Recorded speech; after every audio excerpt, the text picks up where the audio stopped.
welcome back once again to I Like Watches. Today we're going to be taking a look at a very colourful brand new release. This is an NH35 powered three-hander. It's not a GMT, which sort of makes a change these days, doesn't it? There's 6 options available, 3 colours, 2 strap options, and there's one which just looks so good you can eat it. It's a sort of minty chocolate option. But that's not the one I've been sent to show you in this video. I've been sent the very colourful orange bezel blue dial option with very colourful lume as well. I've also been sent the watch on the steel bracelet. It is available on an FKM rubber strap. I do like FKM rubber straps. They're probably my favourite sort of rubbery, silicone-y style strap. I find silicone attracts too much lint and rubber can just be quite stiff, can't it? Whereas FKM rubber, it's quite dense, quite heavy, but actually it's still quite malleable and it doesn't attract all that sort of dust and crap. So if you don't want it on a bracelet,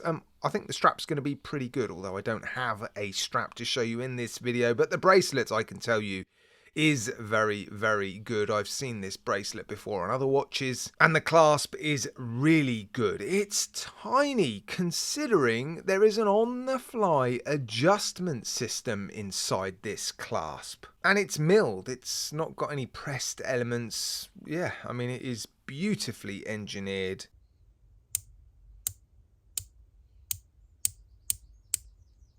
There are removable sections to this sort of Milanese style bracelet as well. One complaint I would have is, well, it's just sort of flat at the end, isn't it, where it meets up with the case. I do tend to prefer fitted end links, but yeah, it doesn't look bad. It's just not what I generally prefer. And there's some other interesting details to this watch as well. The bezel insert, it is ceramic, but it's sandblasted, so it's not reflective, it's not shiny or polished, it's quite matte. Beautiful bezel action as well. It is really, really good. Have a listen. Yep, very nice bezel action, plenty of grip, resistance is even all the way around, and the alignment is bang on. Nice. Something else I really like, well, the dials. They're textured, they're sort of compression moulded dials, I believe. They're slightly lighter towards the centre of the dial. The colour gets a little bit sort of darker and more obvious towards the outer edge of the dial. You've got a chapter ring with 5-minute markers on it, beautifully applied indexes, polished, so a little bit of light play on this dial, polished hands as well. These applied indices, I've seen very similar ones, if not identical ones, on other watches that they've made recently, and they are gorgeous. Applied logo at the 12, the date window at the 3. Well, on this particular option, it's an interesting one, isn't it? Because it's actually quite dark. I love the fact that they've gone to the trouble of colour coordinating the date wheel with the dial, but then the numbers on this particular watch, not that clear, are they? Because they've gone for a black print instead of a white print. I mean, you can see the dates, it's just not the clearest. The lume as well, on 2 of the watches, it's got this sort of orange pigment to it. On the other watch, it's been left white, so it's a sort of true BGW9 lume. This is now the second watch that I've seen of theirs that has this very strong orange pigments in the lume, and actually on the previous watch I was really quite surprised at how well the lume lasted, and I have to say, same story again with this one. Adding that orange pigment does affect the strength of the lume, but somehow they've managed to make it still last pretty well. Now, as you would expect from St. Martin, the finishing overall is very, very good, although you don't really appreciate it too much with this particular case because, well, there's no polished accents to it. It's fully brushed. There's no sort of small polished facets flanking the case. So